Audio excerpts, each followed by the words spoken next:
অনন্ত বিজয়ম রাজা কুন্তি পুত্র যুধিষ্ঠির নকুল সহদেবশ্চ সুভাষমণি পুষ্পক কাশ্যশ্চ পরমেশ্বরশ্চ শিখণ্ডী চ মহারথ দৃষ্টধুম্ন বিরাটশ্চ সাত্যকিশ্চ পরাজিত দ্রুপদ দ্রৌপদেয়াশ্চ সর্বস্ব পৃথিবীপতে সৌভদ্রশ্চ মহাবাহু শঙ্খান দদ্মু পৃথক পৃথক।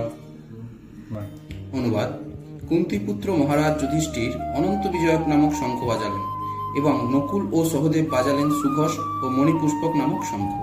হে মহারাজ, তখন মহান ধনুর্ধর কাশীরাজ, প্রবল যোদ্ধা শিখণ্ডী, দৃষ্টধুম্ন বিরাট, অপরাজেয় সাত্যকী, দ্রুপদ দ্রৌপদীর পুত্রগণ, সুভদ্রার মহাবলবান পুত্র এবং অন্য সকলে তাদের নিজ নিজ শঙ্খ পৃথক পৃথকভাবে বাজালেন।